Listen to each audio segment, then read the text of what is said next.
بغیر بندے ہیں آگ میں، اسے نہیں پتا؟ بتایا تو اسے جاتا ہے جسے خبر نہ ہو۔ تو اگر اسے پتا ہے تو اگر وہ جلانے پہ راضی ہے تو میں بھی جلنے کو تیار ہوں، میں تیار ہوں۔ اسے کہو ٹھیک ہے۔ حضرت سیدنا ابراہیم علیہ السلام کو منجنیق میں ڈال کے جو پھینکا آگ میں، یا نار کونی بردم و سلاما علی ابراہیم، اللہ نے فرمایا اے آگ میرے ابراہیم پہ ٹھنڈی بھی ہو جا اور سلامتی والی بھی ہو جا۔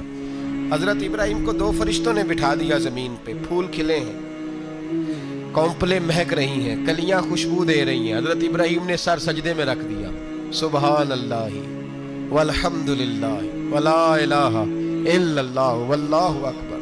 حضرت ابراہیم اللہ کی تسبیح پڑھنے لگے، رب کریم کا شکر بجا لانے لگے۔ نکلے وہاں سے، کچھ دن گزر گئے، نکلے، حکم ہو گیا ابراہیم علاقہ چھوڑ دو۔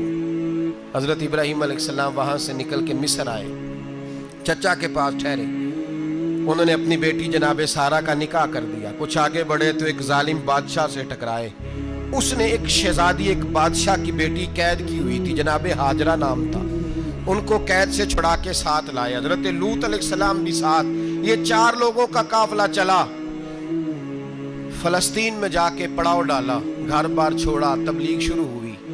حضرت ابراہیم کے گھر میں 2 خواتین ہیں، ایک آپ کی بیوی ہیں، ایک حضرت ہاجرہ ہے، اولاد کوئی نہیں، بڑا میوہ ہے میٹھا۔ گھر وہی آباد ہوتا ہے جس میں بچے روتے ہیں، گھر ہوتا ہی وہ ہے جس میں بچوں کی چنچناہٹ ہوتی ہے، بھن بھناہٹ ہوتی ہے۔ حضرت ابراہیم نے ایک بچہ روتے ہوئے دیکھا تو آنکھوں میں آنسو آئے، کہنے لگے ربی حب لی من الصالحین، یا اللہ مجھے بھی نیک اولاد عطا کر۔ حضرت سارہ نے سن لیا، کہنے لگی ابراہیم شاید میرے بطن سے تو آپ کو نصیب نہیں، ہاجرہ سے نکاح کر لو۔ جناب ہاجرہ سے نکاح ہوا۔ اللہ تو بڑا بے نیاز ہے، رب کریم نے حضرت اسماعیل جیسا خوبصورت بیٹا عطا فرمایا۔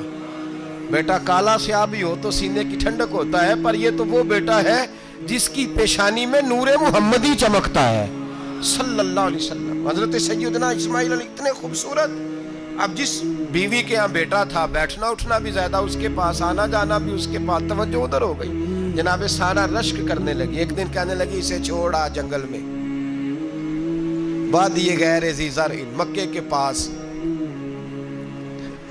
بھائی ایک بیٹا عالم دین بنا لو، کہنے لگا روٹی کہاں سے کھائے گا؟ تیرے 5 بیٹے ہیں، کو حافظ قرآن بنا، کہتے روٹی کہاں سے کھائے گا؟ وہ بچہ بھی کہتا ہے میں کہاں سے کھاؤں گا؟ حضرت ابراہیم علیہ السلام تو چند مہینے کا بچہ چھوڑ آئے، تو کہاں سے روٹی کھائی حضرت اسماعیل نے؟ کہاں سے کھائی ان کی اماں نے روٹی؟ بھوکے مر جاتے ہیں یہ سارے۔ میں بڑی ذمہ داری سے کہا کرتا ہوں کہ جتنی خوبصورت روٹی اللہ کریم دین کے خادموں کو عطا کرتا ہے شاید کسی اور کے نصیب ہوتی ہو، لیکن ہم لوگ توجہ ہی نہیں کر رہے، ہمارا ذوق ہی نہیں بن رہا، ہم یہ محنت ہی نہیں کر رہے کہ قوم کو مستند علماء کی ضرورت ہے، علاقوں کے علاقے خالی ہیں، ادھر ہمارا مزاج ہی نہیں بن رہا، توجہ ہی نہیں دین کی خاطر۔ اور پھر چلے بچے تو بعد کی بات ہے نا، جو ابھی خود جوان ہے وہ بھی تو یہ دعا، ایک صاحب مجھے کہنے لگے میں دعا مانگ رہا ہوں اللہ مجھے بیٹا دے تو میں اسے دین پہ لگاؤں گا، تو میں نے کہا آپ بھی بوڑھے نہیں ہوئے، آپ خود ہی لگ جائیں، بیٹا تو ابھی آئے گا تو لگے گا نا، تو آپ تو اس وقت ہے تو آپ تو پہلے لگے نا صاحب، 2 گھنٹے تو نکال کے آئے، دین سیکھنے کو کافی ہے۔ آپ اتنی لمبی سوچ رہے ہیں کہ بچہ آئے گا تو بڑا ہوگا تو وہ جائے گا تو دیکھی جائے گی، ابھی تو آپ ہیں تو آپ تو آؤ۔ حضرت ابراہیم نے بچہ وہاں چھوڑا۔ یہاں سے جو عمرہ کرنے لوگ جاتے ہیں نا، جو حج کرنے جاتے ہیں، ان کو پتا ہے کہ وہاں دنیا کی ہر نعمت ملتی ہے، پھر بھی ڈبل ٹرپل پیسے لوگ جیبوں میں ڈال کے جاتے ہیں۔ حضرت ابراہیم جب وہاں لے کے گئے تو کوئی انسان نہیں تھا، پانی کا قطرہ نہیں تھا، 2 کلو کھجوریں، ایک مشکیزہ، بیوی کو تھمایا۔ ہمارے گھر میں ہزاروں چیزیں پڑی ہیں، لیکن وہ جو توکل ہے نا وہ ختم ہو گیا ہے۔ اللہ دے گا، حلال حلال پہ قناعت کرے، جائز جائز پہ بھروسہ کرے، رب کریم عطا کرنے والا ہے، وہ مزاج ختم ہو گیا۔ حضرت سیدنا ابراہیم علیہ السلام 2 کلو کھجوریں، 1 مشکیزہ پانی کا دے کر کے، اور وہاں بٹھایا آپ نے اپنے بچے کو اور اپنی زوجہ جناب ہاجرہ کو، اور بٹھا کر کے واپس پلٹنے لگے تو حضرت ہاجرہ سلام اللہ علیہ نے آواز دی، کہا ابراہیم کس کے سہارے پہ چھوڑ کے جا رہے ہیں؟ جہاں آب زمزم کا کنواں ہے نا، جو لوگ گئے ہیں انہوں نے صفا مروہ کی صحیح کی ہے. صفا مروہ سے باہر نکلے نا, سرکار کی ولادت کا مقام ہے, اس جگہ پہ آب زمزم کا کنواں تھا, وہاں حضرت سیدنا ہاجرہ کو بٹھایا. کوئی چیز نہیں, کوئی درخت نہیں, کوئی کھیت نہیں, کوئی پانی نہیں, کوئی کنواں نہیں, وہاں بٹھایا اور بٹھا کر کے نکلنے لگے تو جناب ہاجرہ فرمانے لگی ابراہیم کس کے سہارے پہ چھوڑ کے جا رہے ہو؟ کہنے لگے اللہ کے سہارے پہ. تو پاک باز بی بی نے ایک لفظ پوچھا, کہا ابراہیم یہ میرے رب کا حکم ہے, یہ میرے, بس جن کا عقیدہ توحید مضبوط ہو ان کے لیے ایک جملہ کافی ہوتا ہے, یہ میرے اللہ کا حکم ہے. تو جناب ابراہیم علیہ السلام فرمانے لگے ہاجرہ ہاں رب کا حکم ہے. جب یہ لفظ کہے تو چاہیے تھا نا حضرت ابراہیم تسلی دیتے, تو بی بی صاحبہ تسلی دینے لگی, عرض کرنے لگی ابراہیم اگر اللہ کا حکم ہے تو پھر آپ ہماری فکر نہ کرنا, اگر یہ رب کا حکم ہے تو پھر ہماری فکر نہ کرنا. جس رب نے ہمیں یہاں تک پہنچایا ہے وہ ہمیں کبھی بھی ضائع نہیں فرمائے گا, پھر فکر نہ کرنا. حضرت ابراہیم آ گئے, بات آپ نے سنی ہوئی ہے, اشارہ کرنا مقصود ہے. 13 سال میں چلے مان بھی لیا جائے بعض روایات کی روشنی میں کہ آتے جاتے بھی رہے, لیکن مکمل دیکھ بھال اپنے بچے کی پرورش میں پورا حضرت ابراہیم علیہ السلام کا کردار, سارا کردار ماں کا تھا. میں جب خواتین کے بارے میں کوئی بات کرتا ہوں تو میں آپ کو اکثر کہتا ہوں کہ یہ صرف بیوی کے لیے حکم نہیں ہوتا, یہ ٹریننگ بیٹی کو دینی ہے اور بہن کو دینی ہے, یہ تربیت کرے اپنے گھر میں. میں تجربے کی روشنی میں یہ بات عرض کیا کرتا ہوں کہ بھائی بچے باپ کے فرما بردار اس وقت ہوتے ہیں جب اماں انہیں باپ کا فرما بردار کرتی ہے, اور بچے باپ کے نافرمان بھی تب ہوتے ہیں جب اماں انہیں باپ کا. میں نے اپنے کانوں سے سنا ایک دفعہ ایک بچہ اپنے باپ سے کہہ رہا ہے آپ نے تو ساری زندگی باہر گزار دی, پیسے کمانا کون سا مشکل کام ہے, دکھ سکھ تو سارے اماں نے برداشت کیے, سکولوں میں وہ جاتی تھی, فلانا کام وہ کرتی تھی, فلانا کام. اب یہ سوچ اس کی ذاتی تو نہیں, یہ اس کو دی گئی ہے.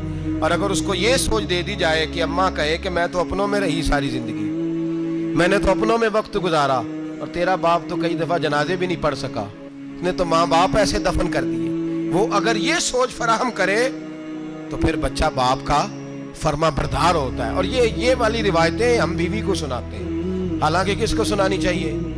بولیے, بہن اور بیٹی کو. بہن اور بیٹی کو سنائیں یہ باتیں, ان کو سمجھائیں, تاکہ آگے جا کے وہ جو گھر ترتیب دیں وہ گھر بڑا عمدہ اور نکھرا ہوا ہو. حضرت سیدنا ابراہیم 13 سال کے بعد آئے, چونکہ گھر میں اللہ تبارک و تعالیٰ کی دوستی کا چرچا تھا, اللہ تبارک و تعالیٰ کی محبوبیت کا غلبہ تھا. 13 سال کے بعد فلما بالغ معہ السعی, بیٹا جب اتنا بڑا ہوا کہ ساتھ چلنے لگا, تو حضرت ابراہیم نے اپنے بیٹے کو بلا کے کہا بیٹا مجھے خواب آئی ہے, میں تجھے ذبح کر رہا ہوں, تیری کیا رضا ہے؟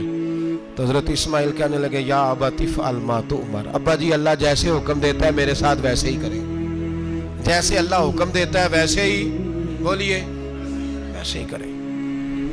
حضرت ہاجرہ کو کہا کہ ایک دوست نے دعوت کی ہے تو وہاں جا رہے ہیں, بی بی مطمئن ہے, تفصیلات کی ضرورت نہیں, ختم بات, اعتبار ہے, مطمئن ہو گئی. شیطان پیچھے سے آیا اماں کے پاس, ذرا تھوڑی دیر کے لیے تصور جمائیے, یہاں تو پڑوسن آ کے کوئی بات بتا دیتی ہے خاوند کے بارے میں تو کئی مہینے جھگڑا جاری رہتا ہے, پڑوسن محلے دار. شیطان نے آ کے بتایا لفظ کیا ہے, کہا حاجرہ تمہیں پتا ہے کہاں جا رہے ہیں؟ کہا دوست کی دعوت میں. تو کہنے لگے دوست کون ہے؟ رب کریم, اور ابراہیم کا خیال ہے کہ اس رب نے مجھے حکم دیا ہے کہ میں ذبح کروں. تو حضرت ہاجرہ کہنے لگی کبھی باپ بھی بیٹا ذبح کرتے ہیں؟ تو شیطان کہنے لگا ان کا خیال ہے کہ ان کے رب نے حکم دیا ہے. جناب ہاجرہ فرمانے لگی اگر رب نے حکم دیا تو پھر تو مجھے شیطان لگتا ہے, تو مجھے شیطان لگتا ہے. کا کیا مطلب؟ فرمانے لگی اگر رب کریم کا حکم ہے تو میرے پاس ایک اسماعیل ہے, اگر 1000 بھی ہوتے میں سارے اللہ کے راستے میں پیش کر دے دیتی. مالک کا ہی تو ہے سارا کچھ, اسی کا ہے, اس میں لیت اللہ کی کیا گنجائش. حضرت سیدنا ابراہیم علیہ السلام نے بیٹے کے حلق پہ چھری رکھ بھی دی اور چھری چلا بھی دی, رکھ بھی دی, اور وہ تو اللہ کریم نے فرمایا یا ابراہیم قد صدقت الرؤیا, ابراہیم تو نے خواب سچا کر دکھایا, وہ قیامت تک تیرا نام رہے گا. حضرت ابراہیم نے وطن بھی دیا, جان بھی دی, بیٹا بھی. اللہ کریم نے دمبے دیے, فرمایا یہ فدیہ ہے. اب یہ قربانی قیامت تک حضرت ابراہیم کے طریقے کے مطابق جاری ہے. حضرت ابراہیم بہت بڑے مہمان نواز تھے.